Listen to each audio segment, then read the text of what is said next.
22 अगस्त 2002 जगह लीड्स का Headingley cricket ground. Bharat और इंग्लैंड के बीच तीसरा टेस्ट मैच खेला जा रहा था। आसमान में बादल मंडरा रहे थे। बारिश तो नहीं हो रही थी, लेकिन माहौल ऐसा था कि किसी भी टीम के पेसर के चेहरे खिल जाए। विकेट एकदम हरा भरा, हवा में नमी यानी कि पेस गेंदबाजी के लिए एकदम माकूल।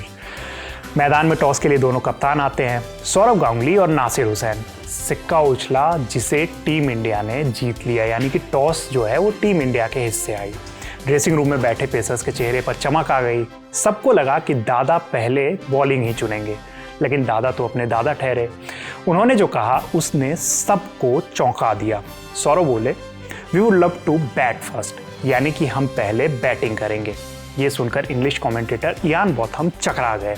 उन्हें लगा कि शायद उन्होंने कुछ गलत सुन लिया है।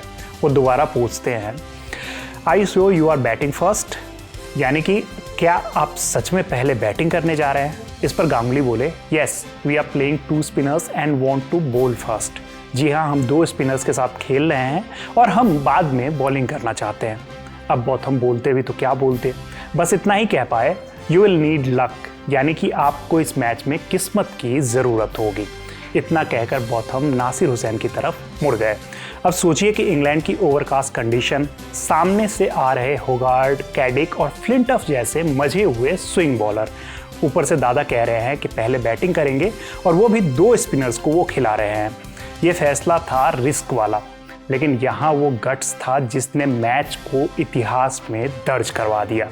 इस मैच से पहले विदेशी सरजमी पर भारत की छवि घर के शेर बाहर ढेर जैसी थी, लेकिन ये एक ऐसी टीम थी जो घरेलू जमीन पर बेहद मजबूत दिखती थी। विदेश में उनका प्रदर्शन अक्सर सवालों के घेरे में रहता था, लेकिन इस एक मैच ने काफ़ी हद तक इंडियन टीम की विदेशी सरजमी पर पहचान बदल कर रख दी। आइए अब आपको बताते हैं इस मैच की पूरी कहानी।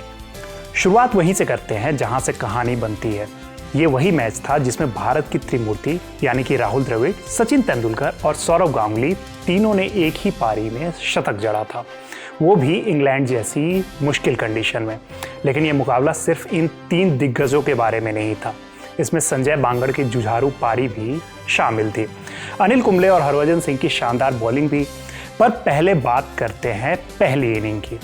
भारत के लिए ओपनिंग करने उतरे वीरेंद्र सहवाग और संजय बांगड़। शुरुआती 6 ओवर दोनों किसी तरह से निकाल देते हैं, यानी कि बॉल बहुत ज़्यादा स्विंग हो रही थी, जिसे खेलना किसी के लिए भी आसान नहीं था। लेकिन 7वें ओवर में सहवाग मैथ्यू होगार्ड की गेंद पर फ्लिंटॉफ को कैच दे बैठते हैं। ऐसा लगने लगता है कि दादा का टॉस जीतकर पहले बैटिंग करने का फैसला उल्टा पड़ गया है।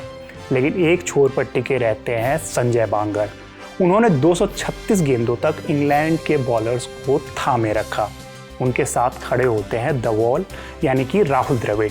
दोनों मिलकर अगले 68 ओवर तक इंग्लैंड के बॉलर्स को झेलते हैं, यानी कि वो बॉल को पूरी तरीके से ऐसा कर देते हैं कि आगे जो भी बैट्समैन आएंगे उनके लिए खेलना आसान हो जाएंगे। बांगर भले ही 68 रन बनाकर आउट हुए, लेकिन उनकी पारी भारतीय क्रिकेट की उन अनसुनी कहानियों में शामिल हो गई जिसे बाकी स्टार्स के लिए मंच तैयार किया। द्रविड़ और बांगर के बीच 170 रनों की साझेदारी हुई। बांगर के आउट होने के बाद क्रीज पर आए मास्टर ब्लास्टर सचिन तेंदुलकर। उन्होंने उसी रफ्तार में पारी को आगे बढ़ाया जिस लय में बांगर छोड़कर गए थे। दिन का खेल खत्म होने तक द्रविड़ शतक पूरा कर लेते हैं। पहले दिन का स्कोर रहता है भारत का 2 विकेट के नुकसान पर 236 रन। द्रविड़ 110 और सचिन तेंदुलकर 18 रन बनाकर क्रीज पर नाबाद रहते हैं। दूसरे दिन की शुरुआत भी भारत के पक्ष में जाती है। द्रविड़ और सचिन लगभग 24 ओवर तक बल्लेबाजी करते हैं। द्रविड़ 307 गेंदों पर 148 रन बनाकर आउट होते हैं। इंग्लिश बॉलर्स को लगता है कि अब थोड़ी राहत जरूर मिलने वाली है, लेकिन परेशानी अभी भी बाकी थी। इसके बाद क्रीज पर आते हैं कप्तान सौरव गांगुली। दादा आते ही अटैकिंग मोड में दिखने लगते हैं। सचिन और गांगुली दोनों अपनी अपनी सेंचुरी पूरी कर लेते हैं। गांगुली ने इस मैच में 167 गेंदों पर 128 रन बनाए, जिसमें 14 चौके और 3 छक्के शामिल थे। दूसरे दिन का खेल खत्म होने तक सचिन 185 रन बनाकर नाबाद रहते हैं। भारत ने इस दिन 83.1 ओवर में कुल 358 रन बनाए, वो भी इंग्लिश कंडीशन में सिर्फ 2 विकेट खोकर। तीसरे दिन की शुरुआत में ही सचिन तेंदुलकर 193 रन के स्कोर पर कैडिक की गेंद पर एलबीडब्ल्यू हो जाते हैं। एक शानदार दोहरा शतक बस कुछ ही रनों से चूक जाते हैं। इसके बाद छोटे छोटे अंतराल पर विकेट गिरने लगते हैं। आखिरकार टीम इंडिया 8 विकेट पर 628 रन बनाकर अपनी पहली पारी घोषित कर देती है। अब बारी थी इंग्लैंड की, लेकिन उनके पास इस पहाड़ जैसे स्कोर का कोई जवाब नहीं था। वो इस कोशिश में थे कि कैसे भी फॉलो ऑन बचाया जाए, लेकिन उनकी इन मंसूबों पर पानी फेरा कुंबले और हरभजन सिंह की स्पिन जोड़ी ने। इंग्लैंड की पहली पारी महज 273 रनों पर सिमट जाती है। माइकल वॉन 61 और एलेक्स स्टुअर्ट के 78 रन को छोड़ दें तो कोई भी बल्लेबाज टिक कर बैटिंग नहीं कर पाता है। कुंबले और भज्जी को इस इनिंग में 3-3 विकेट मिलते हैं। वहीं जहीर खान और अजीत आगरकर को 2-2 विकेट मिलते हैं। इंग्लैंड को फॉलो ऑन मिला, लगा कि इस इनिंग में शायद वो वापसी करेंगे, लेकिन कप्तान नासिर हुसैन के 110 रनों को छोड़ दे तो कोई और इंग्लिश बैटर उनका साथ नहीं देता है। इंग्लैंड की दूसरी पारी महज 309 रनों पर सिमट जाती है। कुंबले को इस इनिंग में 4 विकेट मिलते हैं, जबकि संजय बांगड़ इस इनिंग में बॉलिंग में कमाल दिखाते हैं।